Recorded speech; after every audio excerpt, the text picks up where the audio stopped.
Hello and a very warm welcome to the Barsters Inquiry live podcast for the meeting at Royal Ascot the first day, and it was certainly a few talking points for us all.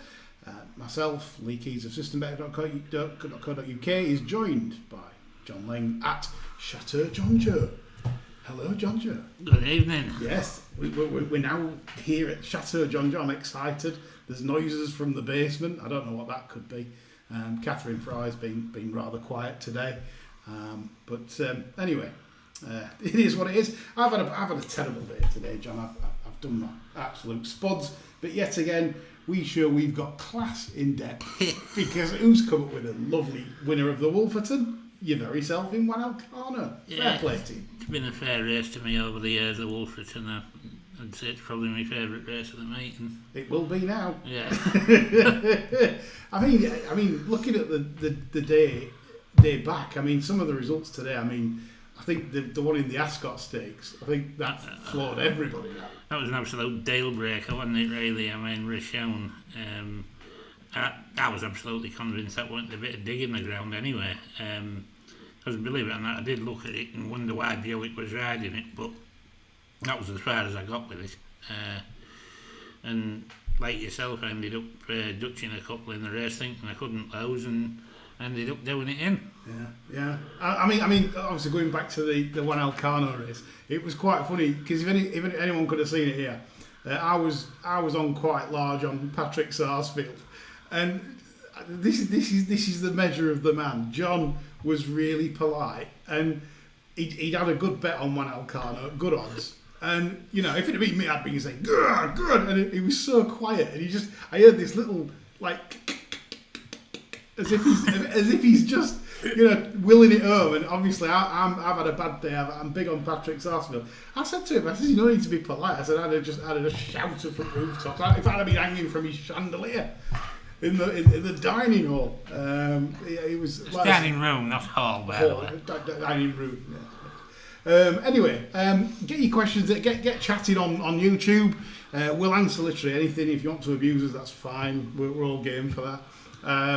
Anything that you want us to talk about or any talking points, get across, and we'll discuss them. And until we get any questions, we'll start talking about the day in question and go through the results today. There looked to be, I forget now, but there's a chap on Twitter that said about will there be any stand-side bias. He actually asked that question, whether there would be any stand-side bias. And, you know, I was sort of like stand-side and far-side, John. But did you think there was an element of bias? I didn't think it was concrete, but that said, I would not have wanted to have been drawn far side. Yeah. You know, I'd have been a lot more comfortable with a high draw.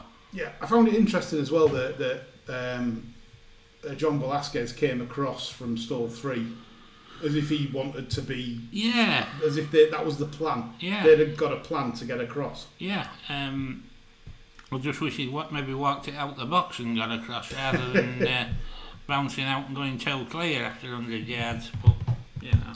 Yeah, I mean, listen, there's also some good judges on Twitter, and everyone was warning me, saying...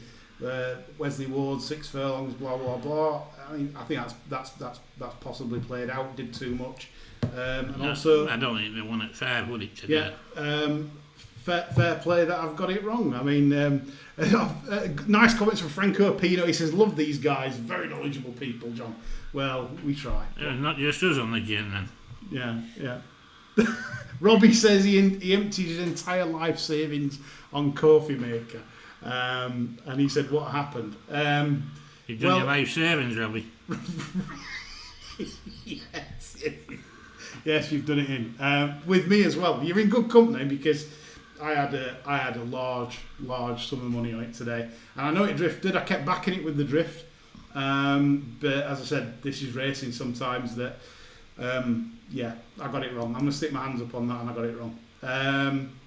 But anyway. Thanks for... If Robbie gets himself down to the sign of the Black Horse in the morning and maybe get a home improvement loan out and get it back on Wesley's other two tomorrow. Well, that's it, yeah, Wesley's other two tomorrow. I mean, this is it. I mean, the Queen Mary, I do think, is a gimme for Wesley's filly.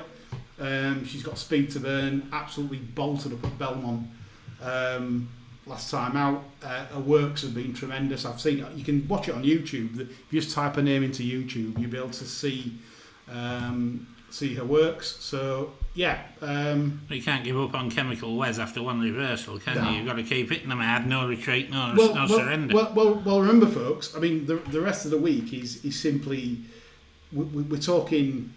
Possibly good to soft ground Thursday. We might be looking at soft ground come Friday.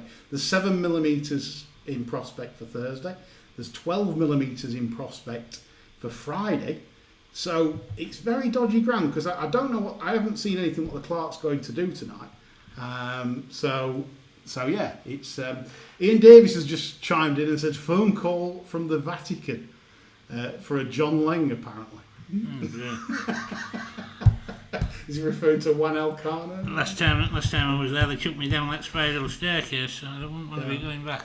Yeah, I mean, Robbie, like you said, I everything that I will tip on this cast, I'm backing, with hard cash, and that's it. So you know for a fact, I'll feel it. If you're beat, I'm beat. So I'll be back and we're not shit. Oh no, there's none of this. We'll tip this and back something else. This is real cash, and a lot of it. Wesley's 2, Robbie says, and Love. He's got in a treble tomorrow. Can't fault that treble because the lads, John. The lads have stepped up to the mic and give us a right song today, haven't they? Love's gone from about 5 to 2 to 13 to 8, something like that. Absolutely. I mean, that's about 3 or 4 of Tabor's old shops he's lumped on there, hasn't he? So the lads are ready to go.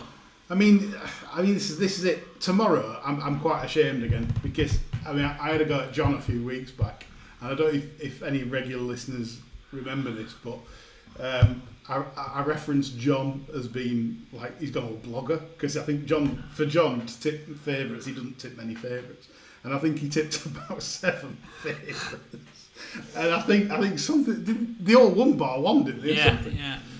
I mean, it's a stunning effort, and I might be going blogger tomorrow, I'll tell you. Franco Pino says, do you think Batas, John, may be done with now, and fast ground he may not like anymore? What do you think? What's your thoughts on that? I thought Batas was done with the first time I saw him in the horses in training book, and I said he'd gone to Charlie Hills. So, don't know really. He's never one that's really grabbed me anyway as one of the greats. So I was saying that to you earlier, wasn't I? Yeah. So he's to me he's just like he's a good horse, but he's a wallpaper good horse. He's there, and so what? Yeah. Type thing, and if that's the end, maybe he's Goodwood, he'll win again. But if anything decent turned up at York, I wouldn't be fancying him, really. No, well, that's Franco. That's it for me. I think that King George sprint at Goodwood. That's the race I always like to look at Batas. Obviously, everybody else does. It's not a closely guarded secret. I think he's a £10 better horse and looks a £10 better horse at Goodwood. Right, John. Let's just go through a few things today before we take any more questions. So, obviously, Palace Pier in the first. Impressed, not impressed? I thought it did what you'd have expected it to do, really. Didn't tell us anything we didn't know about the horse. No, straightforward task. Yeah. Could have run £7 below and still won. Yeah. For all we know. Yeah. Don't you think it was nice of Aidan to tell everyone after the race that the second favourite and the bookmaker's second favourite of the race, Order of Australia, lovely run that. He needed the run quite bad there. He'd be breaking the habit of a lifetime if he told us anything worthwhile before any race, wouldn't he? So that's my view on Aidan, really. I mean that was disappointing. That was disappointing. I would rather listen to Tinnitus than Aidan O'Brien. To be fair. Okay, so I mean, not much really to say about the Queen Anne. It was a rather substandard event.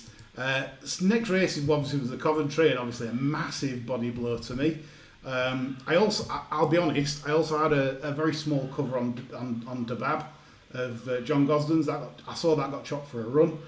John, any sort of stories from the Coventry? Do you think it was a moderate renewal? I think it was stinking rotten, to be honest. Yeah. And I can only think that Wes's horses run massive amount below form, in all honesty. Yeah. Because these were filth. I mean, Eldrick Jones running second for Rog. Nah. But it's funny because Eldrick Jones, I was at Thirst that night when it made its debut, and I bet it, and it got beat by the Rouse selling winner. What's the Rouse selling winner worth now then? You know, he's beat the Coventry second. Was it bought in? Or did somebody... Do you know, I never looked. Nick Bradley said he was going to buy it. But I mean, I'm not quite sure. You could have two of the best 3-2-year-olds in the country if you'd done that. For sure. It's Tarseek or something. I'm not sure. Anyway, Nick Bradley said he was going to buy it because he thought a lot of this Eldrick Jones. And to be honest, his comments though, he thought he'd come in the first 10 in the Coventry. Oh, that's insightful. So, anyway, yeah. And anyway, if that wasn't enough to floor me today, it was the King's Stand where I again, it was inspired gamble on Oxted. Very, very strong money on the off. It was like 5.2 on the machine, John. I couldn't see it on what it had done on form this year. What did you make of it? Well, Oxted's looked deader than Dillinger, hasn't it, all year? And then, as I say, Batashi's probably run a wee bit below form. And then you've got Seaborn running into second. Sprint division's a bit iffy, maybe. Well, it certainly looks that way because, if you look at the second runner, Harry Seaborn, and I very much love the owner Tom Morley, puts a lot into the game, so I'm very pleased for him. But again, that shows the standard. I'm surprised it didn't win actually, because he hadn't had a winner for about 48 hours, Tom, has he? And he's generally banging them in left, right, and centre. Yeah, and it's like again, it was probably a very moderate King's Stand. So we're saying all the first three races at the Royal Meeting today below par. Substandard. I would rock on with that. Right, now we go on to the feature race of the day. Before we do, I'll just take a few comments in. Humpty Dumpty, yes, he's pushing off his wall. Great show. How much you two lost today, Lee? And will you approach tomorrow with the same intensity, or will you be more cautious? I lost about 7 or 8k today. It was not a good day. I had about 2,500 on what's his face, the Wesley Ward horse, and nothing ever. Even Patrick Sarsfield, I'm cheering that home, and then that also got chinned. Carl Swanson says he's a good fan of the show. Ray Poe is possibly one of the unluckiest horses today. That was in the Ascot Stakes. Yeah, didn't get a great run up the straight. No. Again, I'm going to have to watch these back right in full, because obviously I've come off back of a terrible day's punting. So I need to go back and review them properly, Carl. I'll get back to you on Twitter on that, offer you my thoughts. Me too, Robbie. I was certainly Wesley Ward would have a good day, but not a jot. Brits Abroad 1354. I know, yeah. I mean, this is it. I mean, everyone foresaw. I foresaw it. My gut was going like it does for big bets, but it wasn't to be. Anyway, we'll get on to the St James's Palace job and Poetic Flair. Well, superb win for Nasty Jim, in all fairness. You can't knock the horse. That was as impressive as it's been all year. Because for me, you could call it the winner turning in. Quickened away from Lovely and just looked out and out the best horse in the race by a considerable margin. Yeah, I mean, listen. I mean, a lot of credit needs to go to this trainer, because I think for all national hunt followers, they're all sick and bored and tired of following horses that run 3 times a season. Absolutely. And Jim has turned out in Group 1s and turned up in the English, French, Irish, and now, I mean, this is his 5th run this season. I mean, it is truly astonishing to get a horse to do that on its 5th start in a short period of time. I was immensely impressed. And now, is this a serious rival to yes, Palace Pier? Definitely. And in praise of Jim, when you compare him to how these so-called target trainers are performing, it's like having Leonard Cohen rocking up at the hit factory and taking on Stock Aitken and Waterman, isn't it, really? Yeah. You know, he's just writing a different lyric to these people. And one other thing that me and John noted, and I'll let John talk about this because obviously it's a horse he knows quite well. Maximal, John. Ponce. Yeah. Out and out Ponce. Going almost as well as the winner, turning in, and still going pretty well down the toe pole. I shudder to think what Colin Kane said to the Baron when he got off that. But I think it'll have been bleeped out. Yeah, for sure. Right, so going forward, me and John both think Poetic Flair is the real deal and will be more than a match for the Elder at Palace Pier. Right, take more questions in. 0101 says, don't be nasty about Jim Bolger. Wasn't.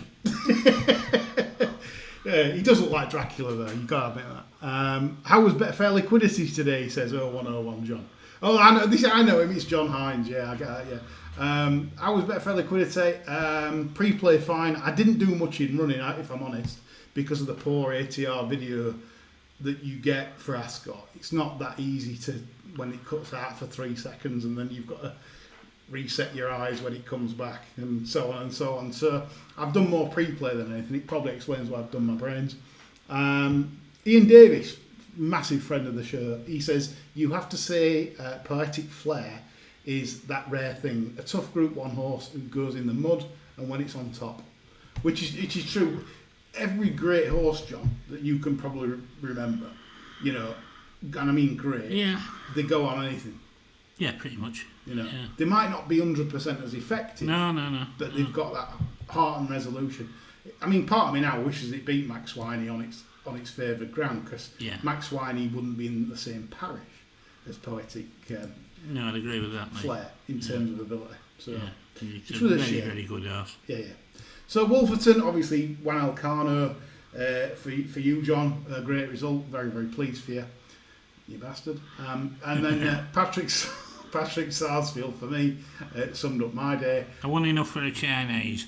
Yes. But I'm flying her from Hong Kong and I'm going to pay so I can put it in every orifice. and then come the Copper Horse Stakes, a new race, and that was a double carpet winner and a double carpet second, John. Yes, the eye catcher was the one I was watching all the way around Hotchfield. Yeah. I wouldn't be surprised if the kilt turned it out again fairly quickly. The horse is in very good heart. Didn't have much of a race really up until turning into the straight, so he'll class that as a pretty good workout. So I'd stick that in your trackers and smoke them. Could that be one for the July meeting? He loves a July meeting. He'll want it out before then. It's not July till a fortnight's time, is it? Probably run it 3 times. You know, it's regular at the weekend. You might have it in there. I mean, so Hockfeld, one for your tracker there. Eye catcher there in the Copper Horse Stakes, but the kilt loves his July winners, and obviously at Newmarket it's rather good. Another question before we go on to tomorrow's action, obviously covering off tomorrow's bets. Brits Abroad says, do you think Wesley's Twilight Gleaming and Campanelle are still worth backing? He's lost his confidence, John. You've got to stay confident, and if you feel your confidence waning, just pour out another big gin before you get stuck in. You know, we're not going to be saying gamble responsibly on this channel. No. I mean, literally, to me, I think the filly will win tomorrow in the Queen Mary. That's the confident one. Real Brits Abroad. That's the one you can, you know. I'll be on it to some large degree as well. So at least you'll know. I know it's only a small consolation, but at least you'll know that I'll have done my absolutes again. Carl Swanson says, has Thunder Moon trained on, and should the lads aim Wembley at Crufts? I think the lads might benefit from dropping Wembley back to sprint trips. Actually, with the sprint division being as crap as it is. Yeah. It's a while since they did it with one of theirs. You had Stravinsky and that other one, didn't they? Yeah, Stravinsky did it. Yeah. They did another one as well. They did one at York, didn't they? And won a July Cup. But yeah. I mean, I think it'd have the pace for sprints, and I mean, it's clearly no bloody good at mile races, is it? It's got more chance of winning the FA Cup than one of them. So For sure. Right, what we're going to do now, we've got about 10 to 12 minutes left, I believe, on show. Me and John are going to quick fire go through tomorrow's racing with our bets and selections. If you've any horse you want an opinion on in that time, also chime up with a question. Right, Christian Strangeway's been on. Yes, this old duffer from York, and he said, "Are you lads fully clothed whilst recording this, or are the wangers out?"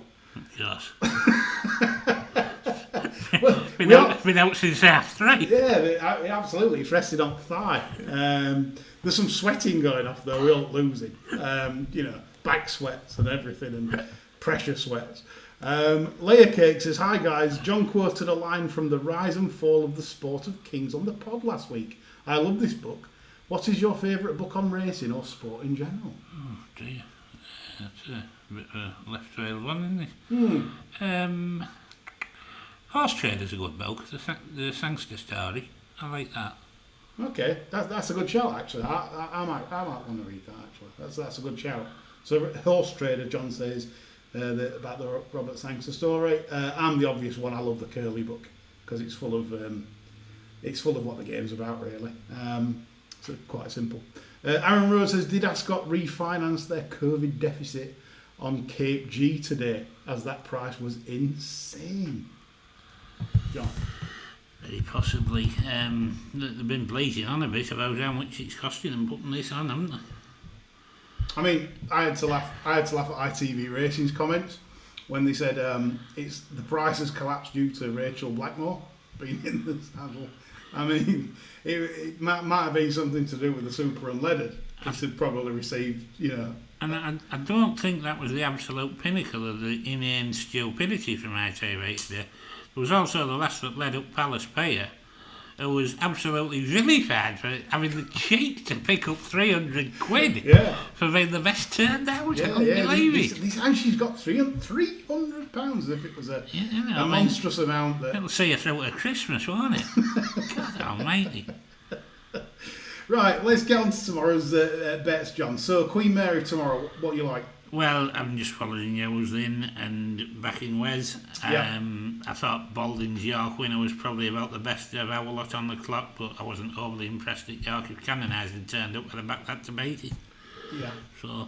Yeah, I mean, Twilight Gleaming for me, I'm in a dark room if that's beat. I know I sound like blogger here, but it simply is much the best. Artos, the second favourite, by the way, that was slammed by the Windsor Castle favourite Ruthin on debut. I just can't see that being up to Wesley Ward's standard. And then it's 10-1 by, it looks another moderate 2-year-old event. On to the 305, John. We've got the Queen's Vase, Wordsworth, O'Brien. This is Harry Potter's pre-Ledger Gallop, isn't it? Where he just lines them all up and works them all out. Yeah. You just take it as read that Ryan's on the best one, back it accordingly. Yeah, Wordsworth for me as well. I love his stride. He's an out and away type of horse. You're not going to get a hold up ride here off Daft Ryan. He'll be handy, or he'll be sat third or fourth at worst. Just a loping, galloping type. One other I'd like to mention is Kyprios, the other Aidan O'Brien runner, because he's a lazy sort. Might be one for you in running boys. If you see him come off the bridle and he's still in a challenging position, always worth a play because he is very lazy. He's Kyprios. That's at the 12-1 mark. Next race, we're looking at the Duke of Cambridge. That's a Group 2 event. Lady Both Up, 2-1 favourite, John. Going to be very hard to beat. I did sort of toy with the idea of maybe backing Bounce the Blues, because I think that's probably been targeted at this after being very unlucky at Lingsale last time out. Probably just on the cusp of the sort of price where you want to back it, but I think that could run well at a price, but Lady Both Up does look very hard to beat. Just the Lockinge form. I mean, Queen Power did finally get ahead in front last time. Funny race that at York though, and we've never liked it before, have we? No. And Lady Both Up, the Lockinge form is just absolutely rock solid. If you're backing anything else, it can't be on form. But there we go. 2-1. It's priced accordingly.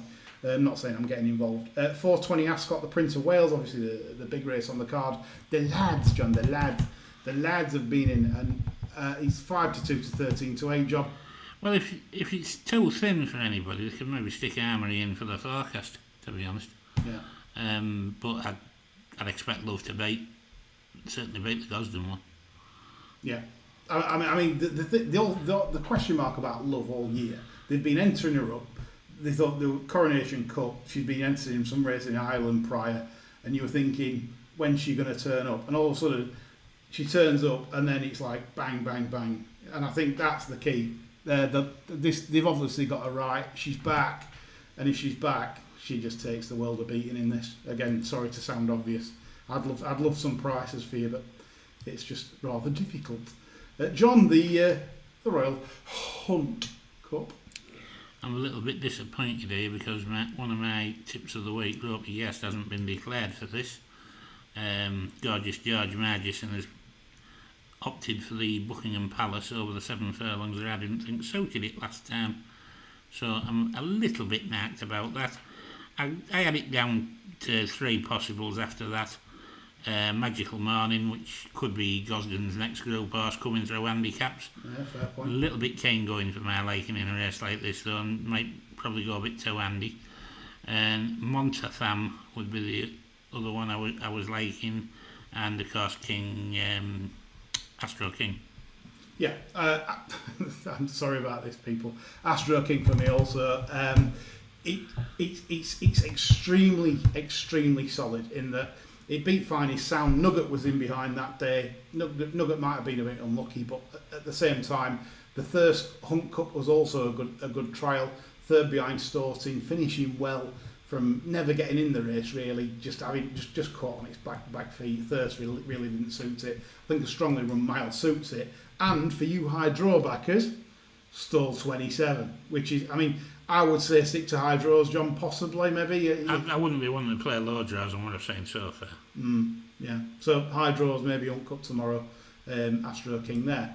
5:35 race is the Windsor Castle, obviously the American tank. Oh, and he's got Frankie on this one, John. That'll be an improvement, I think.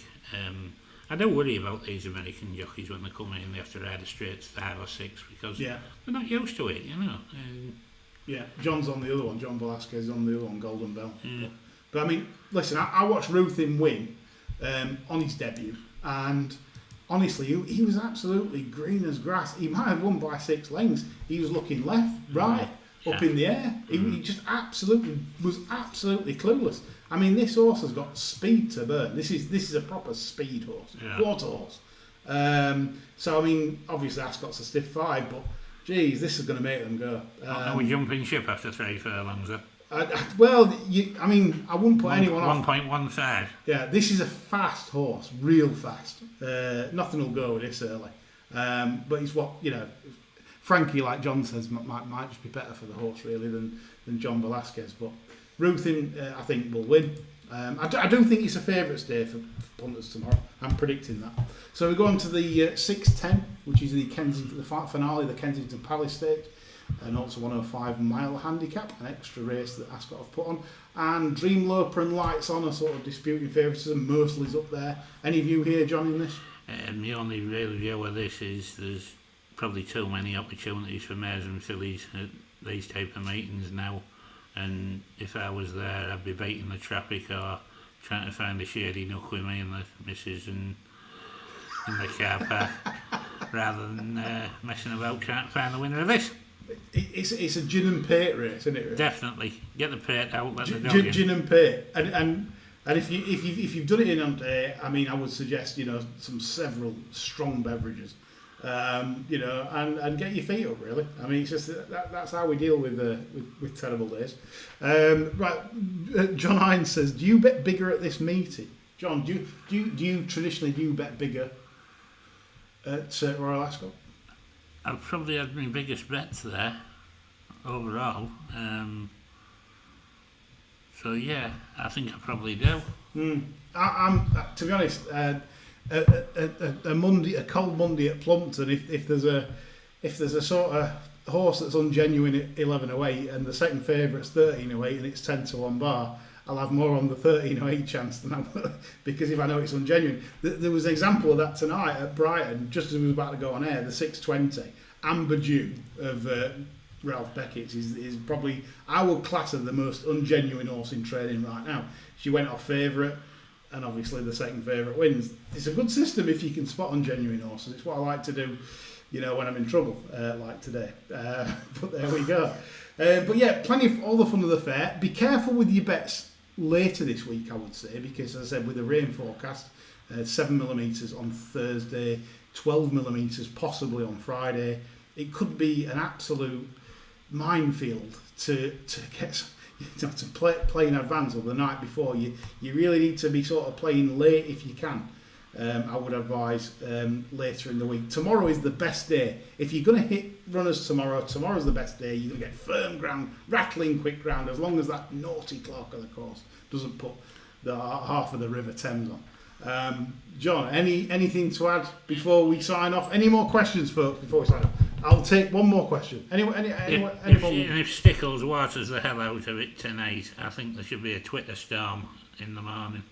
I think so. Let him have it, both barrels. Because think about it, if you water really, really put plenty on, what's that going to do to Thursday, Friday and Saturday?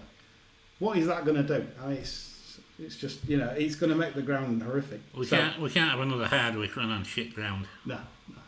Please God. Right, anyway, that's all for us. We're back tomorrow, not with a live show, as normal, recorded show. We've done this as an experiment. We hope you've enjoyed it. Any feedback on the live show, please tell us. We'll make it better, because this won't be the last one. And as I said, we're back tomorrow at a similar time, but after we have to upload the recording, so it'll be available around probably about 7:30 rather than the live time tonight. Hope you enjoyed it, and I'm wishing you very well with your punting tomorrow. I'm on the Wesley Ward runner, the filly big tomorrow in the first. John, nap tomorrow. What are you big on tomorrow? Oh dear me. I would say probably Aiden's in the Queen's Vase.